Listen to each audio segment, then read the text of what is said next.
It's the Ross Tucker Football Podcast. Oh, yeah, it is. But it's not just any Ross Tucker Football Podcast. It is a Finish Strong Friday presented by DraftKings that we are recording on a Thursday night after the Bucs and the Cowboys. I'll give you all of my thoughts on that game, of course, momentarily. But first, you know what we do on Fridays. You know what I love to do on Fridays. First of all, on Fridays, I like to make sure each and every one of you have the right mindset for the day, okay? Finish strong for yourselves and for your families, okay? Focus when you exercise, when you work today, so you feel great about what you accomplished this week, all weekend long. You can feel good about it, and you can eat and watch football and drink, feeling good about what you accomplished this week. It's a Finish Strong Friday. It's also a Winners Friday. I want winners. I want people that want to win. Man, I can't tell you how much. Look, we appreciate all of you guys. We have tens of thousands of listeners, right? We love you guys, all of you. Very much appreciate your loyalty, and you give us 30 minutes every day, and you listen to other shows as well. It's amazing.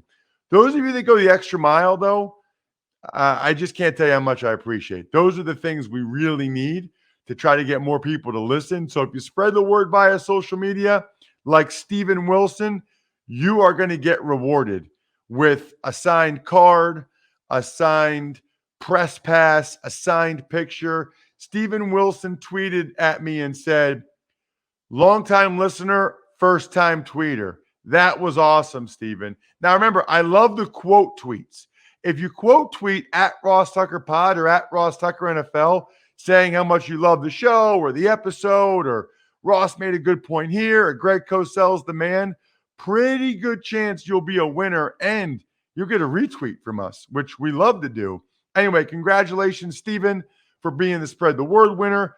Congratulations to Mark Moretsky from Hawaii.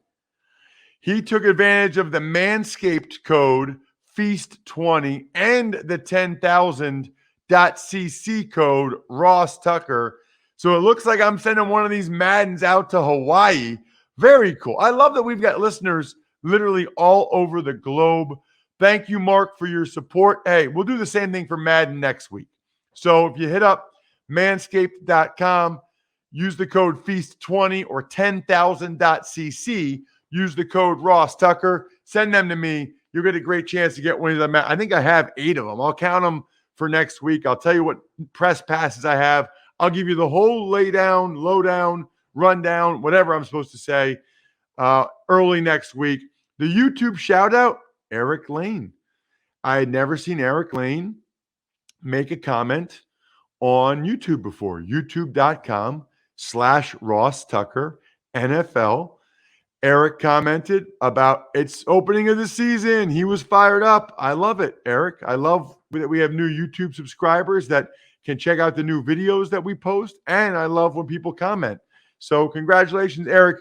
You actually get a Cameo style shout out. So that Cameo app, and a lot of you guys hire me to do videos for you for whatever reason, birthdays, anniversaries, fantasy, talk trash, whatever. Eric, I will do one for you for free. Just let me know who you want the shout out for, and I can do that for you, buddy. Love that you subscribed and commented. I love that we had a game tonight that we can break down. Finally, regular season game, it counted and everything. It's Big Show time. The Big Show.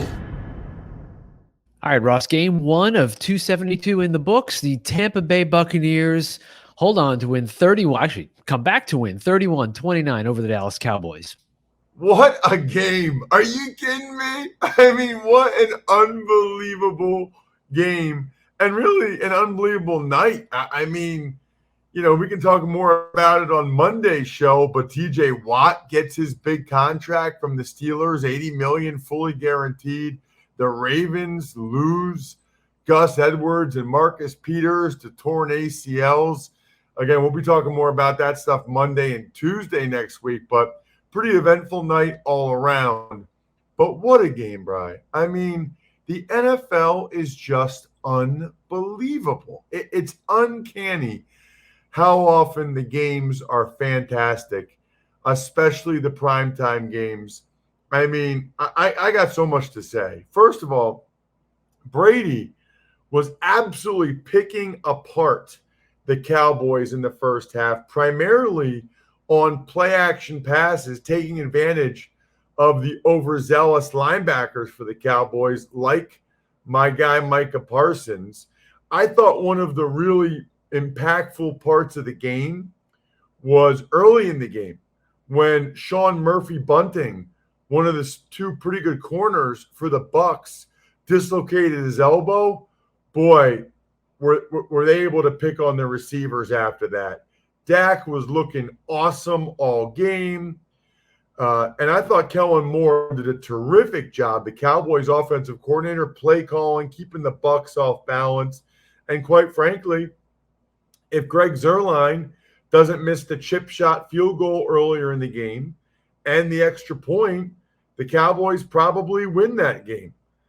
Some of the things that jumped out to me in the first half, they had a horrific, stupid taunting call on Ryan Jensen.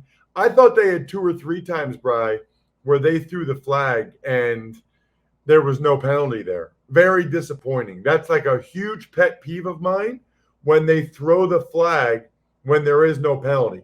When in doubt, don't call it. Obviously, a huge factor in the game was the turnovers. I mean, the Bucs had 4 of them.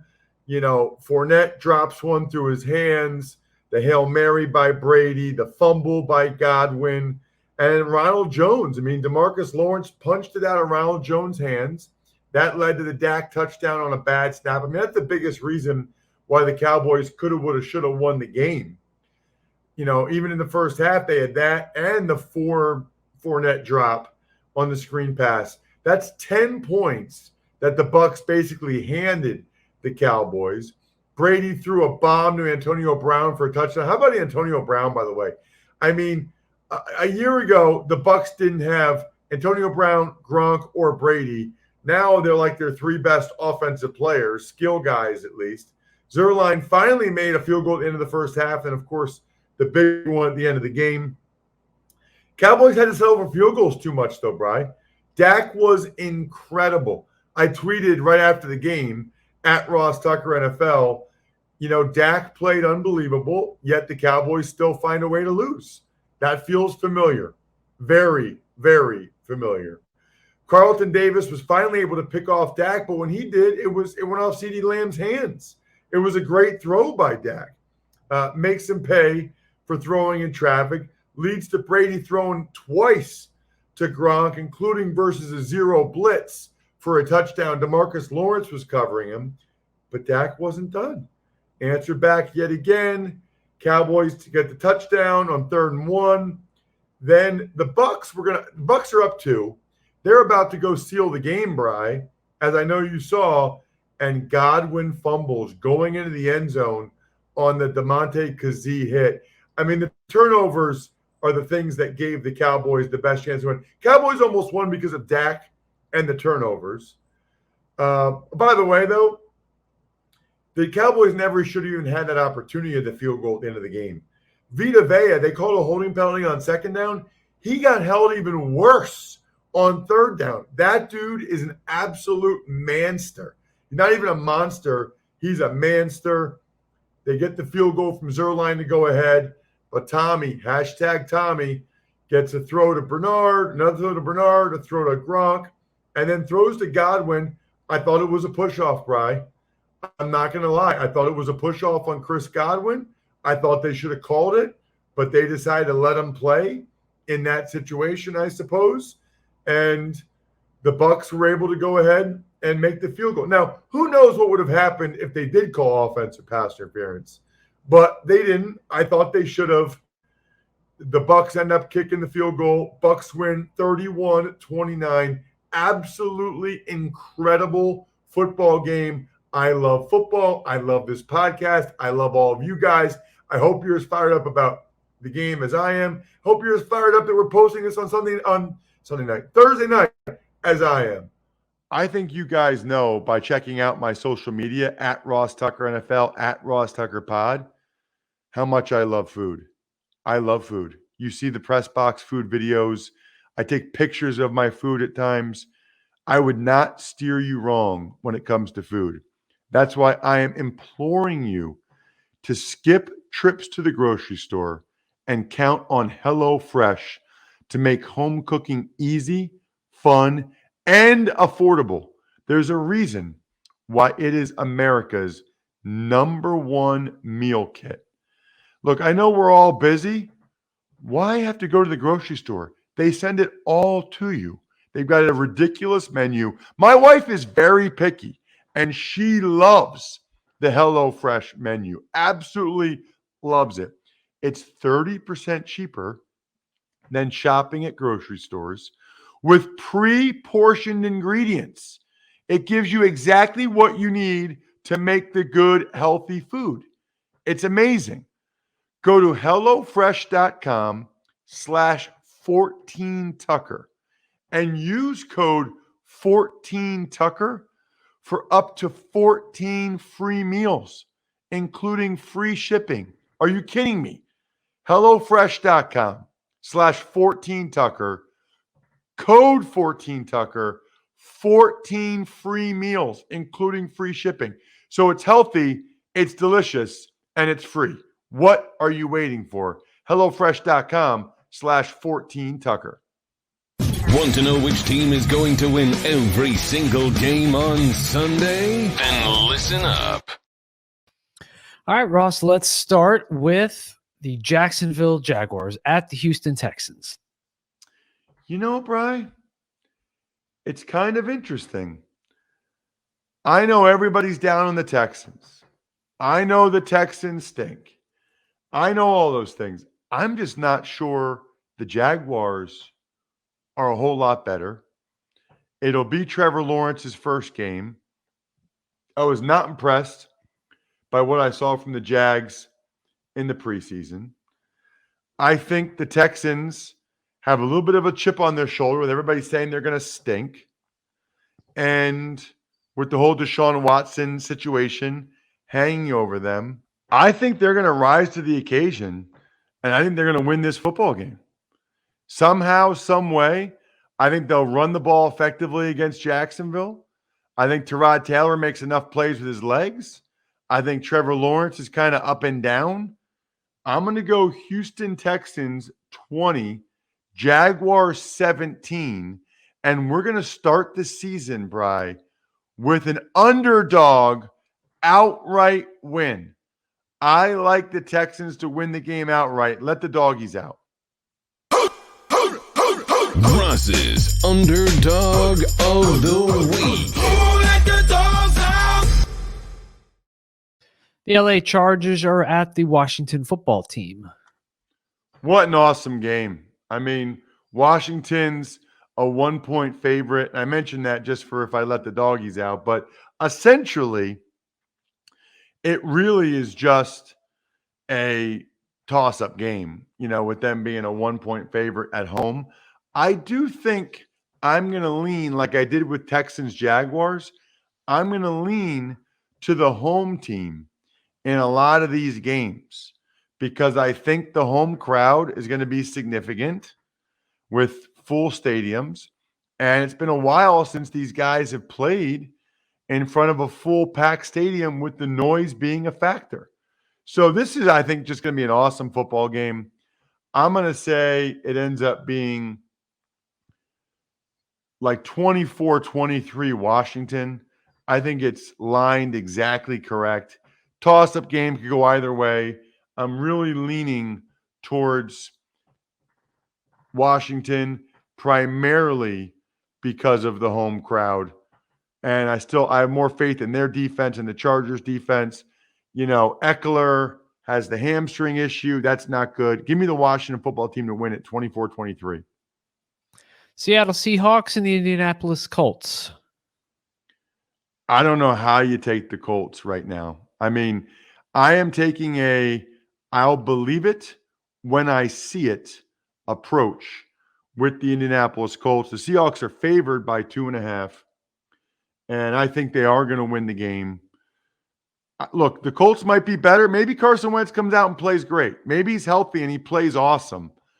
I just need to see that. I need to see what the left tackle looks like for the Colts. I need to see Quentin Nelson and Wentz out there. I need to see how the Colts are without T.Y. Hilton. I feel like I know what Russell Wilson, the Seahawks are. They got the Jamal Adams deal done. They got the Dwayne Brown deal done. It's, all hunky-dory. I think Kumbaya. Remember Kumbaya, Bri? Yeah. What is that? It's a 1960s hippie, just in that genre. All I remember is going to Camp Conner Weiser growing up, where I'm from. And I feel like every day we, Kumbaya, my Lord, Kumbaya. God is watching us. Kumbaya. Anybody? Anyone? Let me know. I don't know. Isn't it weird that's like ingrained in my memory from being 8 years old? Anyway, I feel like in Seattle, everything is Kumbaya, my Lord. In Indianapolis, not so Kumbaya. Not Kumbaya. Give me the Seahawks on the road, and I think it's 24-17. I'm not sure it's all that close. All right, next game, it's the New York Jets and the Carolina Panthers. Sam Darnold revenge game. I'll take Carolina, but I got to be honest with you. I don't feel great about it. I don't think it's like a slam dunk, but the Jets, they've got Crowder issues. Their offensive line still kind of settling in with the injuries to Vera Tucker and Becton during camp. So I'll take Carolina to win it, but I wouldn't be surprised if the Zach attack and the Jets get this win in Carolina. I was very impressed by Zach Wilson. Thought it was pretty unbelievable. My buddy Greg Rosenthal from around the NFL, NFL.com, he had Sam Darnold as the single worst quarterback in the entire NFL. Wow. Moving on, Minnesota Vikings, Cincinnati Bengals.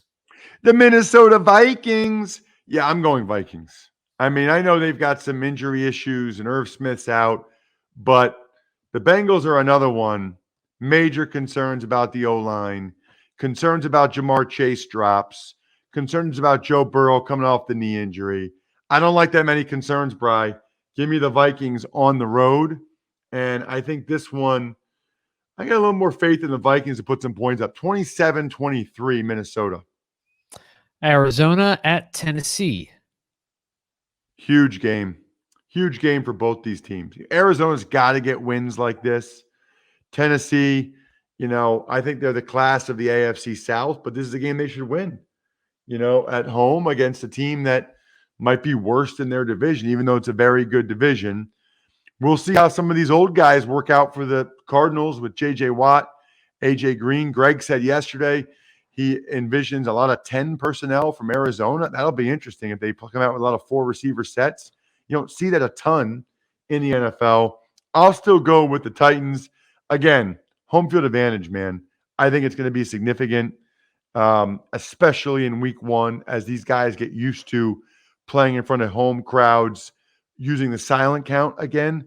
Give me the Titans to run on the Cardinals, and I think it ends up being a pretty high-scoring game here.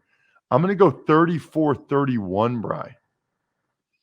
All right. The San Francisco 49ers at the Detroit Lions. So this is a pretty good survivor pick. I didn't take it because of the unknown with the new coach in Detroit, because the Niners are on the road, and because I don't know about Jimmy Garoppolo yet. But it's still a pretty good survivor pick, I think, and one that you could take. I thought the Bucs were a pretty good survivor pick. And in fact, out of these games, I think the Rams and the Niners are your best survivor picks. Detroit they got no line. I think they'll be pretty good. We'll see what Goff has. Just not enough weapons. I don't think they're going to be able to run it down the Niners' throat. I think the Niners will be able to get pressure on Goff. He doesn't do well under pressure. Let's go 27-17 Niners, and you can lock them up, Brian. Your survivor / knockout / whatever you call it, pick of the week. Pittsburgh Steelers, Buffalo Bills. The Buffalo Bills. Yeah, I like the Bills. You know, Roethlisberger said it's a work in progress on offense. They're playing on the road.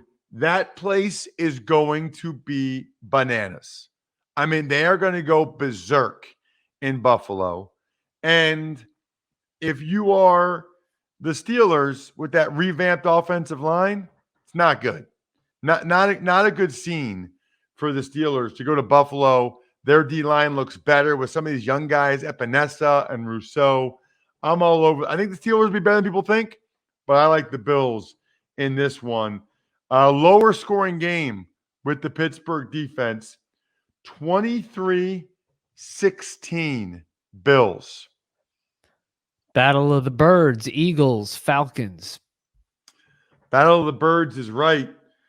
Look, I think people know if you listen to the Even Money podcast earlier in the week, I like the Eagles. I think the Eagles are significantly better up front on both sides of the ball. Unless Hurts turns it over a number of times, I think they got a great chance to win the game. They're better up front, both sides of the ball. They didn't show a whole lot in the preseason. I don't think the Falcons did either. I think it's a close game. I think it's a good game. But I think Jalen Hurts' legs are a factor. He has played well in that stadium before. And I think the Eagles start out 1-0. And they're the underdog in this game. I'm going to say 23-17 Eagles. And you can let the doggies out, Brian. Ross's Underdog of the Week. Next game, it's the Cleveland Browns and the Kansas City Chiefs. What an awesome game. I mean, what a stinking awesome game. I cannot wait. Man, it's hard, real hard to go against the Chiefs. I really like, as you heard on the Even Money podcast, I like the Browns with the points. The line has come down quite a bit. But here's the deal, Bri. I think it's a one-score game. I think it's a close game. And I think it's very hard for me to go against Patrick Mahomes in that situation. I think for the Browns, this is the ideal time to be playing against the Chiefs. They've got 3 rookie starters, and it's their first game. However, the game's in Kansas City. It's not in Cleveland. And I think that's a huge advantage. I talked about home field. I talked about the noise. And Mahomes is just so clutch. I'm not sure Baker Mayfield is. Give me the Chiefs in the game of the week. 27-24 Kansas City. Green Bay Packers, New Orleans Saints in Jacksonville. And you'll be there, Bri. Yes, I will. Boy, you got a raw deal on the press box food department because New Orleans is usually pretty good. Jacksonville, not so much. Well, New Orleans, fair. It should be better. In a food city like New Orleans, it should be better. But I'm not complaining. Yeah, exactly. Fair, good point. Fair point. I will be giving the breakdown, of course, of what we've got going in at West Point on Saturday. Looking forward to that. Again, 11:30, Western Kentucky, leading passer in the country over the last 4 years, Bailey Zappi against Army, remembering September 11th. Definitely check that out, 11:30 a.m. Eastern on Saturday. Love when you guys, by the way, give me your show me pictures if you're watching it or show me pictures of me on the TV. It's awesome. I like the Packers, man. Major bummer for the Saints and unfair advantage that they lost a home game here. I got to think that it'll be half the stadium, however many people are even there, will be Packers fans. And that's not good for the Saints. Not good at all. I think Jameis remains to be seen what he's able to do. The Saints don't have Bradley Roby. He's suspended for a week. So I'll be taking the Green Bay Packers in this one. I will say I think it's a pretty close game, pretty good game. I'm going to go with that same score, 27-24. I'm not sold on Green Bay's defense. 27-24, Green Bay. I am sold on the shorts and T-shirt from 10,000.cc. If you guys have seen, those of you that watch it on YouTube, youtube.com/Ross Tucker NFL, you know I've worn the shirt a lot this week. I'm a big fan. Perfect workout shirt. It's lightweight, it's breathable, it's durable, but the shorts, they're known for their shorts.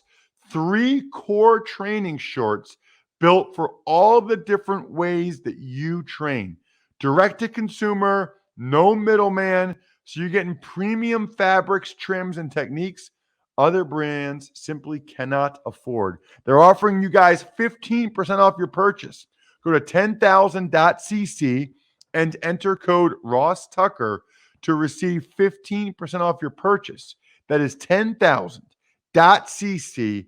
Enter code Ross Tucker. Very cool. And you can still win the Madden. The Denver Broncos and the New York Giants. Oh, Broncos. Now, I know the Giants are at home, but still a lot of question marks with this Giants football team, especially the offensive line. I think Denver's defense is nasty. I don't think Teddy will turn it over. I like the Broncos to take down the G-Men, and I think it's a lower scoring game. I think this one is like 20-16 Broncos. Miami Dolphins, New England Patriots. Miami Dolphins, Miami Dolphins, Miami Dolphins gonna lose. They're playing in Foxborough. I think Patriots fans are a little reinvigorated with Mac Jones. He's giving them shades of hashtag Tommy out there in New England. I think it'll be an awesome game. I really do. I'm going to go lower scoring again, though. 20-17. Home of the Pats. Sunday Night Football, the Chicago Bears and the Los Angeles Rams. So this is another good survivor pick. I just cannot imagine Chicago going out with Andy Dalton and beating the Rams in their first game in LA Sunday night with a full stadium. I just don't see it happening, Bri. I'm all over the Rams in this one. You know, the only way they don't win it in my mind is if Stafford is turning the football over. I don't think he will. I think the Rams win this one 24-13. I think the Bears only score 13 points. People are calling for Fields. And you can lock that one up too, Bri. Your survivor / knockout / whatever you call it, pick of the week. Monday Night Football, it's the final game of the week. Baltimore Ravens, Las Vegas Raiders. Yeah, I mean, I like the Ravens. I know they've had a bunch of issues. O-line hasn't played together. You know, they've got running back issues, receiver issues. I don't care. I don't see the Raiders getting this win. I mean, maybe they do, but I tend to doubt that the Raiders get this win. I like the Ravens to be able to run the ball on the Raiders. I still just don't think they're in a good place with their defense right now in Las Vegas. And I don't think the Raiders are going to score a lot of points on that Ravens defense. Ravens defense is nasty. Let's go 21-17. No field goals from a brother from another mother, Justin Tucker. 21-17 Ravens. And I think that's it, right, Brian? That is it. That's all the games. All right, so I get to give some shout-outs to finish up the week. Shout-outs to Pizza Boy Brewing, Sporticulture, Vision Comics with an X, HumanHeadNYC.com, SteakhouseSports.com. Love all of our patrons, patreon.com/RTmedia, especially the I Think We're Done Here. I mean, we're 5 days a week now. You get a shout out 5 days a week, the entire month for $100. It's an absolute no-brainer if you knew what some of the other advertisers were paying to just get a shout out for your business every day. Trust me. Have an awesome weekend. Hopefully you can check out my game a little bit tomorrow. I think we're done here. Thanks for listening to the Ross Tucker Football Podcast. Make sure to also subscribe to the Fantasy Feast, Even Money, Business of Sports, and College Draft. All available at Apple Podcasts, rosstucker.com, or wherever podcasts can be found. A lot of times on the show, I mentioned DraftKings. Here's what you need to know. You got to be 21 or older, New Jersey, Indiana, or Pennsylvania only. New customers only. Restrictions apply. See DraftKings.com/sportsbook for details. Gambling problem, call 1-800-GAMBLER, or in Indiana, 1-800-9-WITH-IT. By the way, if what I was talking about included a deposit bonus, doesn't always, sometimes it does. Deposit bonus requires 25 times playthrough, and deposit bonuses are paid out in site credit.